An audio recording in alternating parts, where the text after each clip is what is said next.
Shalom, selamat pagi saudara yang diberkati Tuhan. Sate pagi hari ini bertemakan ubah pola pikir. Firman Tuhan terambil dari Filipi pasal 4 ayat 8. Jadi akhirnya saudara-saudara, semua yang benar, semua yang mulia, semua yang adil, semua yang suci, semua yang manis, semua yang sedap didengar, semua yang disebut kebajikan dan patut dipuji, pikirkanlah semuanya itu.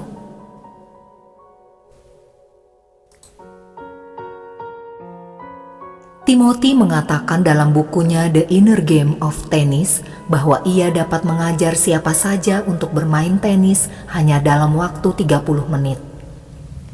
Ia kemudian ditantang oleh sebuah stasiun televisi yang datang bersama seorang ibu berusia sekitar 50-an yang seumur hidupnya tidak pernah memegang raket tenis. Dengan senang hati, Timothy menerima tantangan tersebut. Ia pun mengajak ibu itu berbicara dan tidak lama kemudian mereka berjalan ke tengah lapangan. Ibu tersebut kelihatan sangat gugup dalam memegang raket. Kamera televisi terus mengikuti mereka tanpa melewatkan setiap pembicaraan walaupun sedetik. Ia meminta agar ibu itu jangan takut atau ragu-ragu. Bila masih ragu-ragu, jangan memukul bola. Biarkan bola itu berlalu. Ibu itu hanya boleh memukul bolanya bila ia sudah merasa nyaman dan menyukai bola tersebut. Sudah 6 bola lewat dan Timothy terus mengajaknya berbicara, memberikan dorongan dan semangat. Pada bola yang ke-7, ibu itu langsung memberikan reaksi. Ia memukul bola itu tepat di tengah raketnya dengan sempurna. Selama sekitar 30 menit, ibu itu melakukan latihan forehand, backhand, serving, volleying, dan sebagainya. Akhirnya dalam 30 menit, si ibu dapat belajar tenis bahkan tidak ingin berhenti. Pelajaran yang diberikan oleh Timothy adalah bagaimana agar seseorang melakukan tindakan mulai dari dalam pikirannya. Ibu tersebut berhasil melakukan permainan mulai dari dalam pikirannya, yaitu mengalahkan setiap rasa takut, ragu-ragu, dan semua hal yang menekan. Pikiran kita sangat mempengaruhi tindakan kita dan hasilnya. Itulah sebabnya ketika kita hendak memulai sesuatu, maka hal pertama yang harus kita perhatikan adalah pikiran kita. Mungkin kita bertanya, mengapa banyak orang takut untuk pergi memberitakan kabar baik? Jelas, karena mereka diliputi oleh ketakutan. Jadi, ketika kita mengetahui bahwa penderitaan, penganiayaan, dan penindasan akan mewarnai pelayanan pemberitaan ini, kita pun takut untuk melangkah. Ketakutan dan keraguan mulai menyelimuti seluruh pikiran, sehingga ketika kita memberitakan kabar baik pun menjadi kurang maksimal. Meresapi semua hal yang baik dan memfokuskan diri pada hal yang membangun, itulah yang diharapkan dari kita. Meresapi hal-hal buruk yang diperkirakan akan terjadi akan membuat diri kita kehilangan semangat. Oleh sebab itu, kita harus mengisi pikiran kita dengan hal-hal yang positif.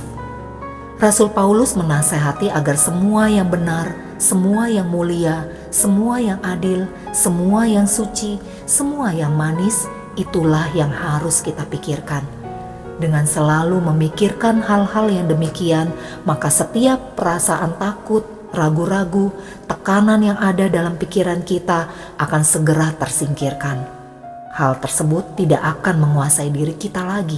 Kemudian itu akan memberikan dampak yang berbeda di dalam hidup kita. Amin. Mari kita berdoa. Bapa Sorgawi, mampukan aku agar dapat menaklukkan ketakutan yang ada dalam pikiranku, karena itu mengganggu pelayanan pemberitaanku. Di dalam nama Tuhan Yesus, aku berdoa. Amin.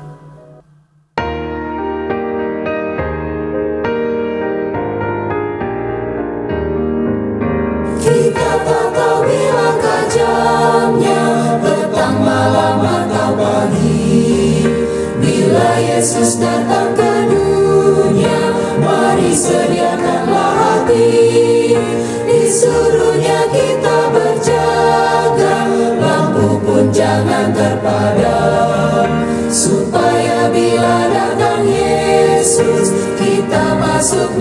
salam. Jaga sedia, jaga sedia, jaga sedia, jaga sedia, jaga sedia, jaga sedia, berjaga dan bersedia.